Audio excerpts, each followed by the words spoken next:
السلام علیکم، welcome to حقیقت نامہ۔ میرا نام سید سعد شاہ ہے۔ یوں ان کی زندگی کی گاڑی چلنے لگی، کام کاج کرنے لگے اور زندگی گزارنے لگے۔ ارشد ایک بار سخت بیمار ہوا، اس کے علاج پر کافی خرچہ کیا گیا۔ وہ ٹھیک تو ہو گیا مگر غربت نے ان کو گھیر لیا۔ جو کچھ بھی تھا وہ تو علاج پر لگ گیا تھا، کچھ پاس ہوتا تو کھاتے یا پہنتے۔ بہرحال اب گزارا مشکل ہونے لگا، نوبت مانگنے پر آ گئی۔ کچھ عرصہ تو محلے والے ان کو ایک آدھ روٹی اور سالن دیتے رہے، پیٹ بھر کر نہ ملنے سے وہ کمزور ہوتے چلے گئے۔ دہاڑی ان سے ہوتی نہیں تھی اور ادھار کوئی دیتا نہ تھا۔ پہلے والے پیسے بھی ان کو بخشوانے پڑ گئے تھے۔ یوں آہستہ آہستہ محلے والے اور عزیز و اقارب نے ان سے منہ موڑ لیا۔ جو ایک آدھ روٹی ملتی تھی وہ بھی بند ہو گئی۔ فاقے ہونے لگے، گھر کا جو بھی سامان تھا وہ بیچ کر کچھ قرض اتارا گیا۔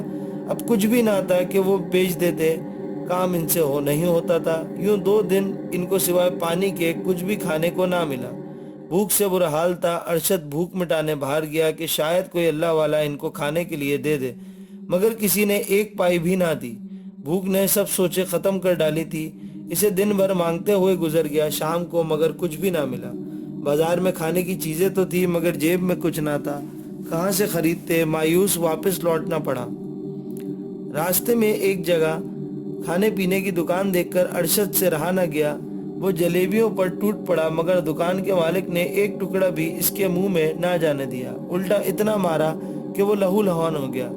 گرتا پڑتا وہ واپس گھر آنے لگا تو راستے میں اسے ایک مرا ہوا کتا ملا جو شاید کسی ٹرک کے نیچے آ گیا تھا اور اس کا جسم 2 حصے میں ہو گیا تھا۔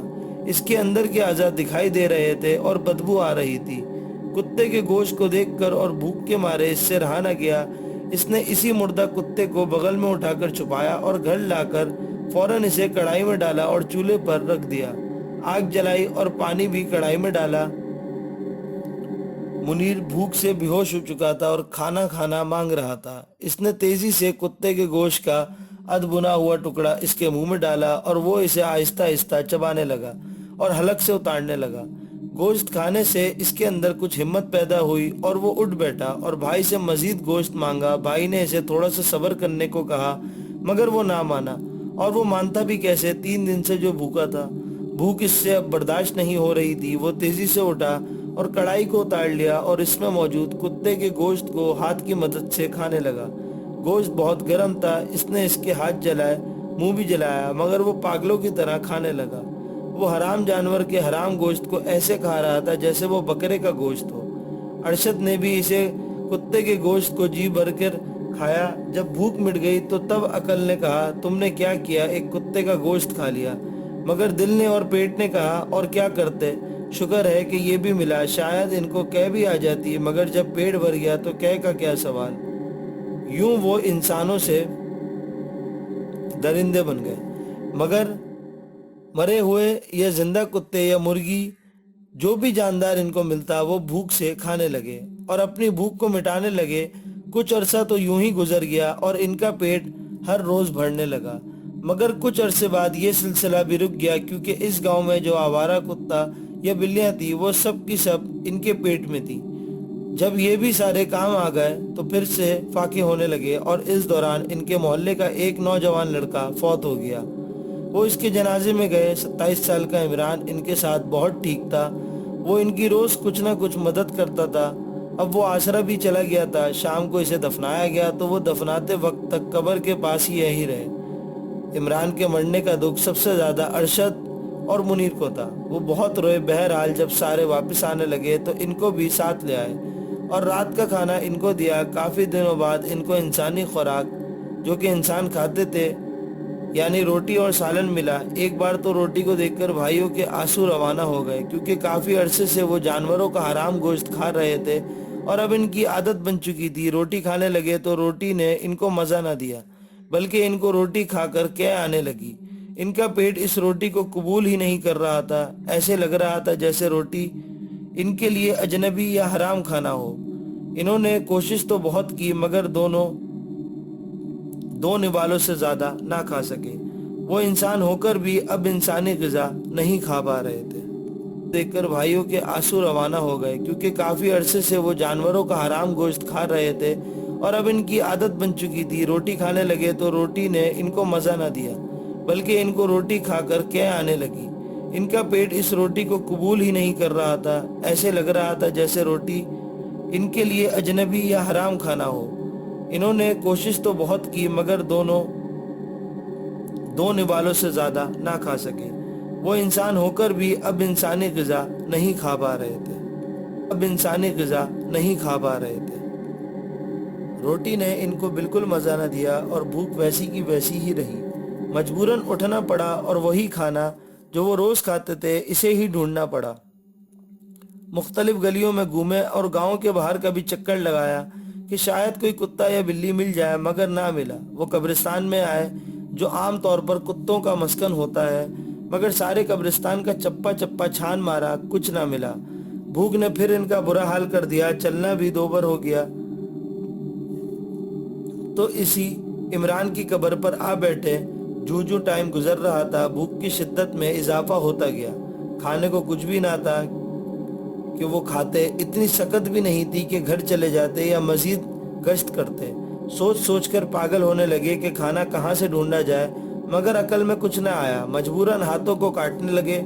ارشد نے اپنے بازو پر کاٹا تو دانت جلد کو چیرتے ہوئے اندر گھس گئے اور خون ان کے منہ پر لگا تو ذائقہ اچھا لگا، تو اس نے نکلنے والا سارا خون چوس لیا اور زبان پھیری بازو پر۔ دماغ نے کچھ کام کیا تو اس کی عقل میں اچانک ایک بھیانک منصوبہ آیا۔ اس نے ہاتھوں سے عمران کی قبر کھودنی شروع کر دی۔ بھوک سے ہلنا بھی مشکل تھا، مگر جو ترکیب اس کے دماغ میں اپنا خون اور گوشت چاٹ کر آئی تھی اس پر عمل کرنا ضروری تھا۔ منیر نے اپنے بھائی کی مدد کی۔ وہ کچھ نہ سمجھا کہ وہ کیوں قبر کھود رہا ہے، بس وہ اس کا ہاتھ بٹاتا رہا۔ قبر کھود کر انہوں نے لاش کو باہر نکالا اور سائیڈ پر رکھ دیا اور قبر بند کر دی۔ اس کام میں ان کو کافی ٹائم لگا اور حلق سوکھ کر کانٹا بن گیا، پیٹ سکڑ گیا، ہلنے کی سکت بھی نہ رہی۔ مجبوراً یہ جیسے تیسے قبر بند کی اور مردہ عمران کو گھڑ لائے، اسے کاٹا، گوشت کی بوٹیاں بنائی اور بھون دیا، اور 4 دن میں مردے کا سارا گوشت کھا گئے۔ یوں ان کو کھانے کا نیا ذریعہ مل گیا اور انہوں نے کم سے کم 2 سال تک مختلف مردوں، آوارہ کتوں، بلیوں کو کھایا۔ ان کا ٹائم اچھا گزرنے لگا۔ مردے کا کفن وہ لالچی دکانداروں کو سستے داموں بیچ دیتے، کچھ پیسے ملتے تو رکھ لیتے۔ جب کچھ جمع ہو گئے تو چھریاں اور ٹوکے اور کدال وغیرہ خرید لیں، جو بچ گیا وہ نمک اور مرچیں لے لیں اور کچھ کپڑے سلوا لیے۔ قصہ مختصر کہ 2 سال انہوں نے اسی طرح گزار دیے۔ مرنے والے تمام مردے رات کو قبرستان سے غائب کر دیتے اور ان کا گوشت کھا جاتے۔ مردے کی ہڈیاں وہ گھر کے صحن میں دبا دیتے۔ انسانوں کے بھیس میں بن جانے والے یہ درندے نہایت ہی چالاکی سے کام کرتے گئے۔ کسی کو کانوں کان کچھ خبر نہ ہوئی کہ ان کے گاؤں میں کیا کھیل کھیلا جا رہا ہے۔ انسانی غذا سے ان کا کچھ بھی لینا دینا نہیں تھا۔ وہ اس غذا کی جانب آنکھ اٹھا کر بھی نہ دیکھتے تھے۔ ان کا یہ کہنا تھا کہ کتے اور انسان کا گوشت بہت ہی لذیذ ہوتا ہے، ان کو اتنا مزہ آتا ہے کہ وہ حلال جانوروں کی جانب آنکھ اٹھا کر بھی نہیں دیکھتے تھے۔ انسانی اور کتے کا گوشت حاصل کرنے کے لیے وہ کچھ بھی کر سکتے ہیں، جانوروں کی جانب آنکھ اٹھا کر بھی نہیں دیکھتے تھے۔ انسانی اور کتے کا گوشت حاصل کرنے کے لیے وہ کچھ بھی کر سکتے ہیں۔ دوستوں، اگر ابھی تک آپ نے ہمارا چینل سبسکرائب نہیں کیا تو نیچے موجود بیل آئیکن کو پریس کر دیں۔ قسمت نے ان کا ساتھ دیا، وہ برابر اپنے کام میں بزی رہے اور کسی کو کانوں کان کچھ خبر نہ ہوئی۔ ایک بار وہ مردہ لے کر رات کو گھر آئے، اس کی ران کاٹی اور کھا کر سو گئے۔ محلے والوں میں سے چونکہ ایک بچہ تک بھی ان کے گھر نہیں آتا تھا، اس لیے وہ مردے کو ویسے ہی چارپائی پر ڈال دیتے تھے اور اوپر کچھ کپڑا وغیرہ ڈال دیتے اور بے فکر ہو جاتے۔ خیر صبح ان کے گھر پڑوسیوں کا کتا گوشت کی بو سونگھ کر آیا تو ان کی نظر پڑ گئی۔ کتے کو دیکھ کر ان کے منہ میں پانی آ گیا۔ موٹا تازہ کتا ان کے سامنے تھا جس میں گوشت کی کافی مقدار تھی۔ وہ مردے کو چھوڑ کر کتے کی جانب لپکے۔ کتا بھاگ کر گلی میں چلا گیا اور دونوں احتیاط سے اسے پکڑنے کے لیے اس کے پیچھے ہو لیے۔ کتا تیزی سے بھاگتا ہوا مختلف گلیاں عبور کرتا گیا، وہ بھی بھاگتے بھاگتے۔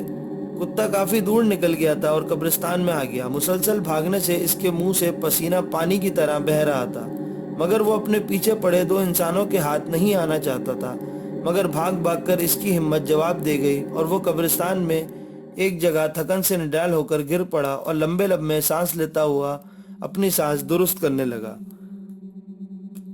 اس نے اپنے آپ کو ان انسانوں کے رحم و کرم پر چھوڑ دیا اور یہ دیکھنے لگا کہ وہ اس کے ساتھ کرتے کیا ہیں۔ ارشد اور منیر نے کتے کو گرتا ہوا دیکھ کر تیزی سے اس کی جانب لپکے اور کتے کو پکڑ کر اس کی گردن مروڑ دی۔ ان دونوں کے بھی سانس پھولے ہوئے تھے، مگر کتے کو دیکھ کر ان کی ساری تھکاوٹ دور ہو گئی تھی۔ وہ خواب خیال میں اس کتے کے گوشت کو کھانے کا تصور کرنے لگے تھے۔ کتا بغیر کوئی آواز پیدا کیے مر گیا۔ ان دونوں نے اسے ایک جگہ پر رکھ دیا اور اس جگہ پر نشانی رکھ دی تاکہ رات کو اسے اٹھانے میں کوئی دقت نہ ہو۔ پڑوس کے کتے کی مالکن، جس نے کتے کو ان کے گھر آتا ہوا دیکھا تھا، وہ کتے کو پکڑ کر گھر لانے کے لیے گھر گئی۔ کافی عرصے بعد وہ اس گھر میں داخل ہوئی تھی تو اسے ایک عجیب سی وحشت ہوئی، ڈر سا لگا۔ اسے ایسا لگا جیسے اس کے گھر میں انسان نہیں بلکہ جن بھوت رہتے ہوں۔ مکڑیوں کی جگہ جگہ جالے، عجیب سی بدبو، اجڑا ہوا گھر، کوئی شے کدھر پڑی ہوئی تھی اور کوئی کدھر۔